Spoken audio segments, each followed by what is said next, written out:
and welcome to another edition of the Pekin First podcast. My name is Josh, and I get the absolute pleasure of serving as the online ministries director right here at Pekin First. Well, hello, Josh, and hello, everyone. My name is Sean. I get the privilege and the pleasure of serving as the pastor here at Pekin First.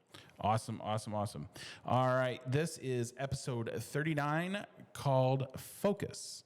And welcome back, Sean. I got to do the solo show last week. Yeah, and I didn't even give you any warning on that until Thursday. I'm like, oh man, I'm in Bettendorf, Iowa. I don't think there's a chance that I can get back to the studio today. So, by the way, Josh, you're on your own. Yeah, no big deal. We God works in mysterious ways, and He put something special on my heart last week, so it all worked out. Awesome. So we are back in the saddle together. Which it seems like it's been a few weeks because you were on vacation, and I was on vacation, and Val was here. Yep.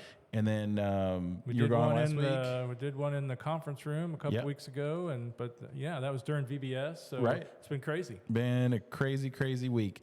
All right, we're going to start with this week's personal best, as we always do. And Sean, I'll let you go first. Yeah, my personal best this week was Saturday. This past Saturday, we every month we go down to Pekin Housing for what's called Rock Kids, and just a wonderful time of providing a meal, providing some games for families, and particularly for children who live in Pekin Housing. That is just a wonderful ministry, and our children's directors Emmy and Diana do such a wonderful job. But this particular Saturday was the day we gave out vouchers for Rock Socks, our Rock ministry for socks and shoes for those children. And essentially, what happens is we collected funds, and they purchased vouchers for the kids, and they get to go down to Shoe Depot and pick out a brand new pair of shoes and some socks for school. And man, these kids, you just see their faces light up. You see their parents and how grateful they are for this ministry. It's just a wonderful thing. And we had 30 kids there this last Saturday. So my wife Sandra and I made a gourmet meal of hot dogs and macaroni and cheese, and we had some fruit, and we had some cookies and some great food, and the kids loved that. Played some games, got their pictures taken, gave them their vouchers, and it was just a good day. There is nothing like a good hot dog and some shells and cheese. I would absolutely agree with you on that. Man, that just made my mouth water. Just the hot dog and mac and cheese or shells and cheese. Yeah. I like shells and cheese myself, but that's awesome. We'll get into a little bit of rock socks and shoes later, but we have 42 families that have needs. All right. So 42 children that have needs, and it's double. Yeah, it's double. Yeah.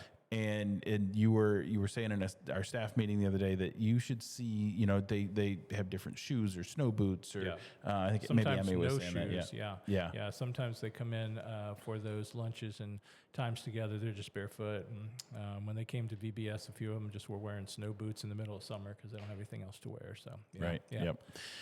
All right, this week's personal best for me is Monday. Monday was my birthday, and it was a really good day. I had a really good meeting with for Marigold with the city, and just went through a day. It was a day of little stress, which was nice. I don't know if that was by design via the coworkers I have, and then played a little softball, which we lost, by the way, but that's okay.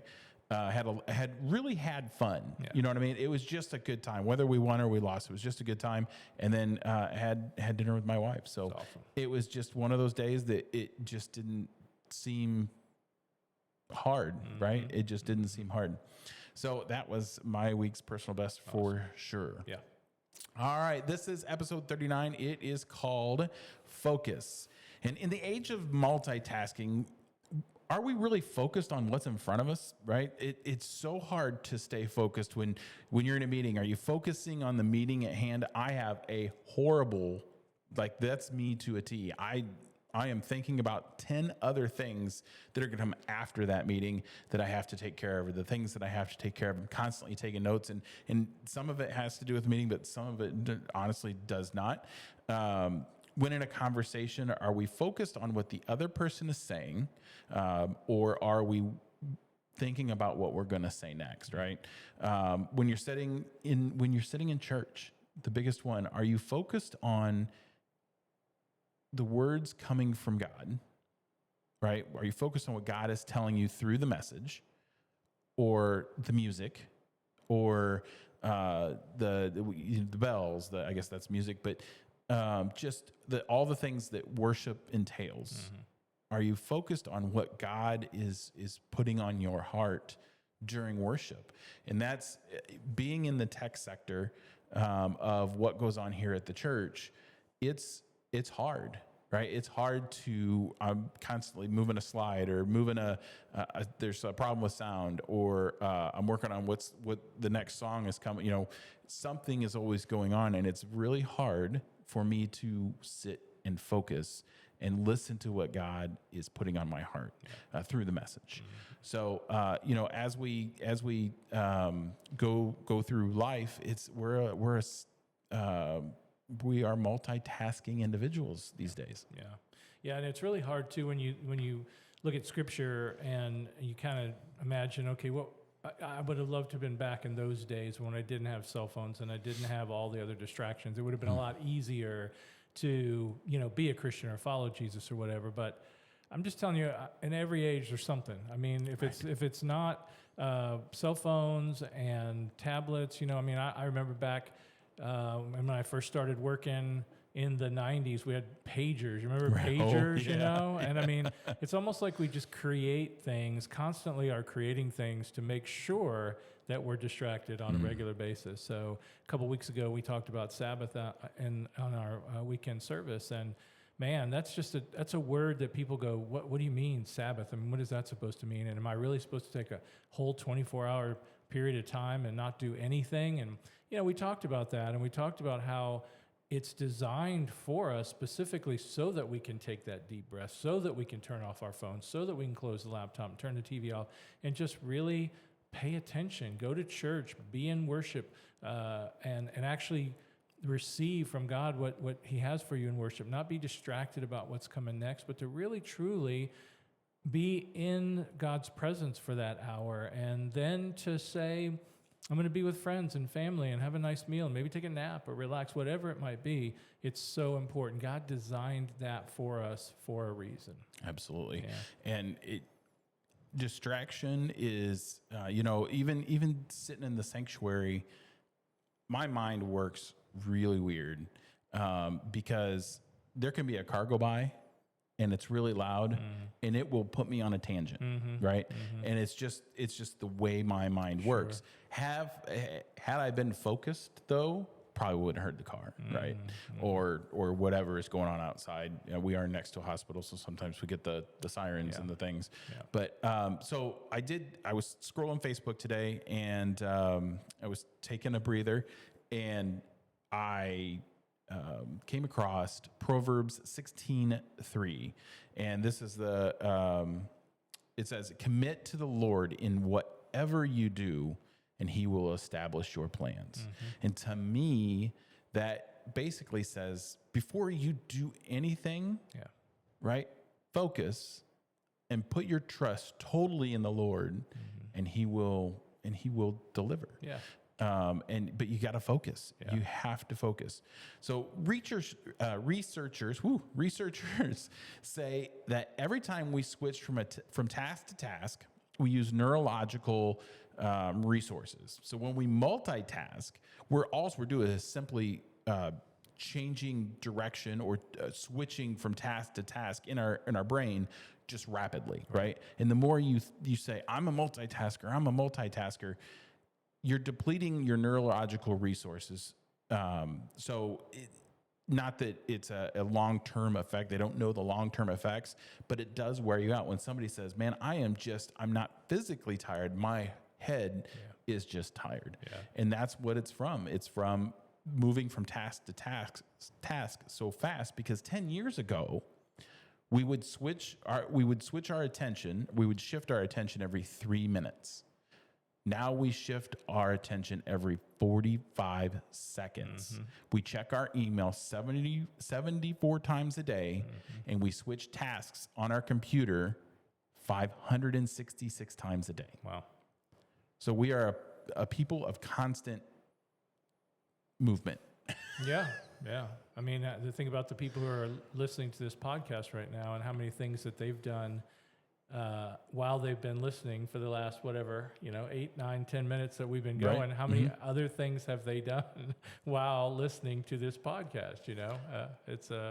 It's really, and we don't even think twice about it. I mean, it's just the way it is. That's the way life is. And then we wonder why we can't sleep. And we wonder, why we are anxious all the time. We're overwhelmed with information, and our brains can't handle it. They weren't designed to handle all of the information that we continually pour into it. And that's why we get worn down. Eventually the brain is just going to say, that's enough. And we're going to, we need to take a break. And if the brain takes a break, the rest of us is just naturally going to have to take a break. So, yeah. Right. Yeah. There is a point that your body goes, I've had enough. Yeah, absolutely. And that's why prayer is so important too, because prayer really demands that we focus our mind and our attention and our imagination on one thing and one thing only. We can't multitask and pray. You might think you can, but you can't. This is why Jesus would go off into a solitary place and find time to be quiet and pray. Silence and solitude are two spiritual disciplines that we know are available to us, but so many people don't take advantage of them. They just want to keep going and keep moving and gotta get it done. Got things to do, things to go, places to go, and it's eventually going to take a toll. Yeah, and I am 100%, as I'm sitting here, you can see me typing on my laptop, right? Yeah. As my brain sees something come across my text, as it just did, and I have to respond right now, right? And I don't have to. Yeah. Because it's the children ministries director, the family ministries director, and she's the most patient person on the face of the planet. She did not need a response. Right. But you lose your concentration, as I do often, and I will. How many times have you wrote an email and you get distracted? Hey, I sent you that email, and then you pull up your computer, and guess what? There's that half written email. Yeah. Yeah. It drives me crazy. We're sitting at home, my wife and I, and Sandra is really much more multitasker than I am. So she does a lot of things at one time, but her phone can sit next to her on her chair, and her notifications are going off, and she won't touch the phone. It drives me bananas. I want to reach over and say, what is going on? Hey, look, you want me to check your phone? I can't even let her deal with her own notifications. That's, I'm the same way as you are. As soon as that notification pops up, I feel like I've got to respond right now. And there are healthier ways to do that. There definitely are healthier ways. Just to pace and take your time, get to it when you can get to it. But somehow we're just conditioned to feel like we got to go and take care of it right now. Absolutely. Yeah. So as you're just as you're driving or whatever you're doing, and it's funny we're talking about distraction because I got to go about this very carefully. I know somebody that has made a series of mistakes, and not intentionally, not deceitfully, but because she has a podcast listening, playing in the background. Well, I'm just listening to my podcast. Okay, but you're making mistakes in what you're doing because you're trying to multitask, and the brain doesn't work that way, right? If you're trying to actually concentrate on a podcast, and you're not going to be able to do heavy math, and that's what they're trying to do is heavy math, and they're making mistakes, and it's dollars and cents, and it can go sideways real quick. Yeah. So as you're just in worship, let's talk about worship for a second. As you're in worship, try to let it go. And it reminds me of a Big Bang Theory where Penny was trying to teach Sheldon to just let it go. And it's the hardest thing in the world to do. But while you're sitting there, just try to let it all go. Yeah. Listen to God. Yeah. and what he's putting on your heart. Yeah. What I tell people too is if you can't just sit there and listen and receive, bring a notebook, bring a journal, write it down. If you feel like you've got to do something, at least be writing down what you're hearing and what God is saying to you, as opposed to thinking about what's next or what I need to be doing or my to-do list and so forth. Find a way to focus yourself. If it's, even if it's your phone, if I look out there and people are on their phone, my natural impulse is to think, okay, they're scrolling through Facebook during this, but I'm going to give them the benefit of the doubt. Maybe they got their Bible on a Bible app on their phone, or maybe they've got a notepad on their phone and they're taking notes. Let's just assume that that's what's happening. Right. That's right. Yeah. And one of our fellow team members here at Pekin First has said, I've started taking notes and it has helped me immensely focus on the things that I should be focusing on. Yeah, that's right. Speaking of focus, and so I've had something go down in my life, or is starting to go down in my life, and I mean down as in just happen.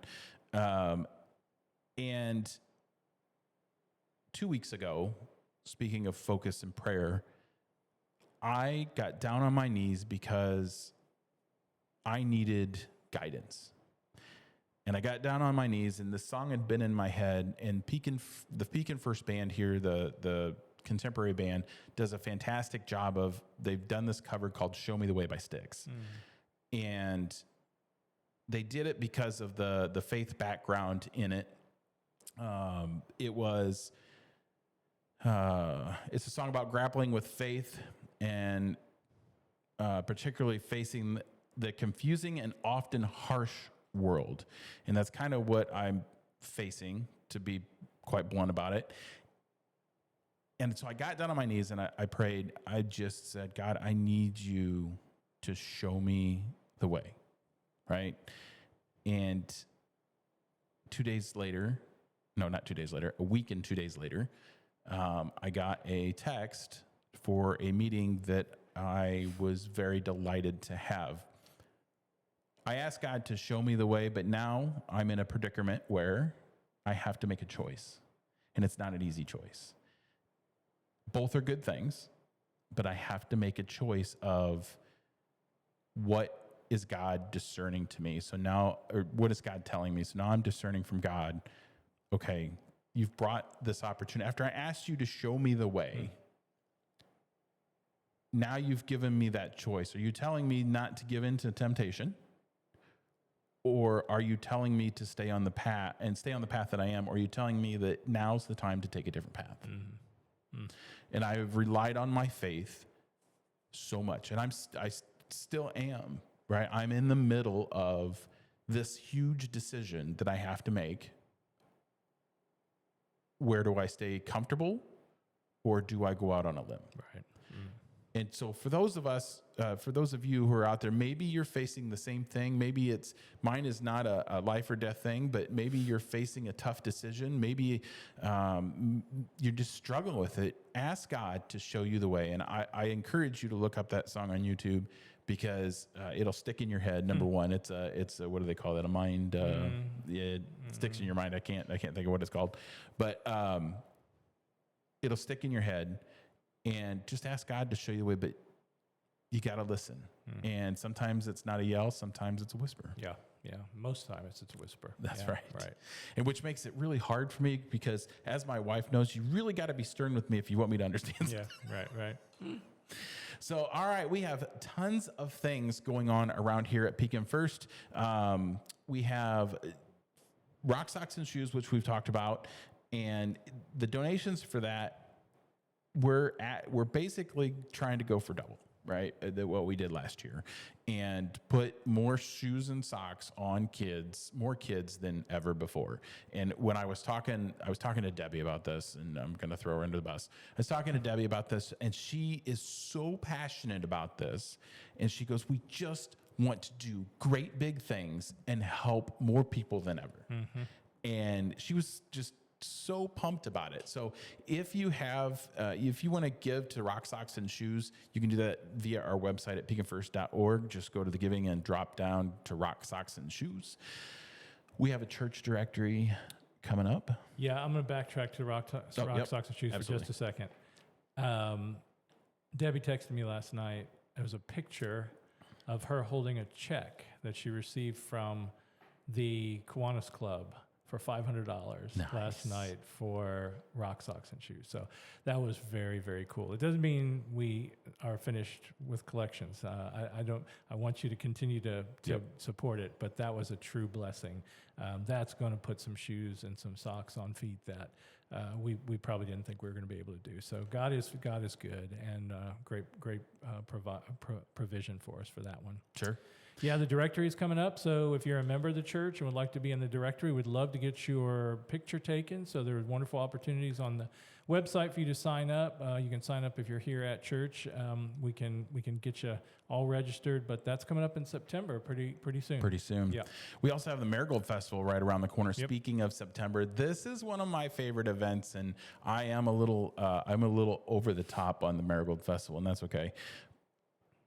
I'm so passionate about this huge community event and huge community events that bring people together. I love it because everybody's around, and I get to be a part of that.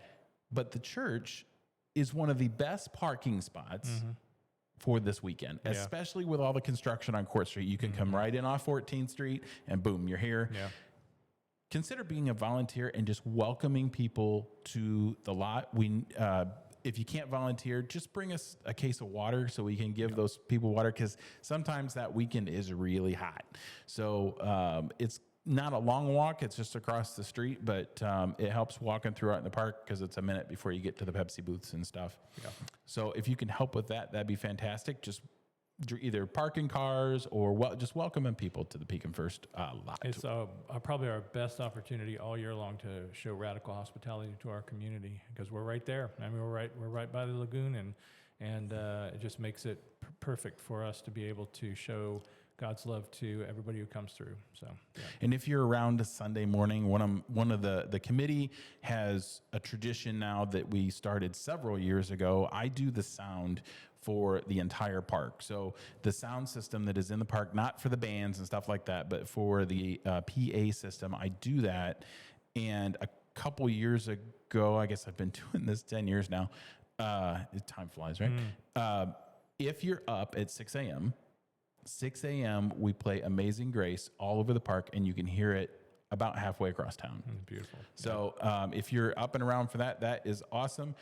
We have another Open Table Cafe coming up. What's the date of the October, first weekend of October. Okay. Yeah. Mm-hmm. Yeah, we do that quarterly right now. We had a really successful one in August. So September, October, maybe it's the first weekend in November. I'm sorry, I'm not gonna put this out there just yet, but I believe it is the first weekend in October, but I could be wrong. We'll double check it. It is on the website. Yeah. I did post all those when we made them, so it should be on the website. So check that out. That was still on my list. So, and then back to the Marigold Festival. Yeah. Pekin First does a pretty cool thing as well. They drive the bus. They use the bus here at the church, and they go all around the park, and they take people from these far out parking spots. If you don't get a spot here at Pekin First, some of the parking lots are pretty far away. So the Pekin First shuttles those people, because a lot of them can't walk that far. It can be up to a quarter of a mile to get to the festivities. So the Pekin First bus will go out and grab people and bring them down all the way to right in the middle of the festival. So that's a pretty cool thing. So if you can help us drive there, contact Geraldine in the office. She'll have to do a little bit of paperwork just to make sure that we can do a background check and stuff like that. But contact her at info@pekinfirst.org. There'll be a training too on the 30th for bus drivers. If you want to just come and learn how to drive the bus. We do recommend that you be a licensed driver. That would be helpful. But if you want to come August 30th, what's the time on that one? I can't remember the time. I believe it's 10 a.m. Yeah, that sounds right. Yep. So, all right. I believe we have so much going on around here. Yeah. If you check out our Facebook page or our website. Everything is listed right there. So just so much moving around Pekin First. And it's awesome because a church that's not moving is not in good shape. That's right. But we also want to remember to take those times to just pause and take that deep breath don't let yourself get too distracted, as we talked about today. Just keep that in your head as we go off the air. Just as you go through the rest of your evening, keep these words in your mind. That God does desire for you to focus and to be hearing His still small voice on occasion to let you know what He wants to say to you. Absolutely. All right. Well, that does it for us. Remember, God put us here to do great things. So let's go do great things.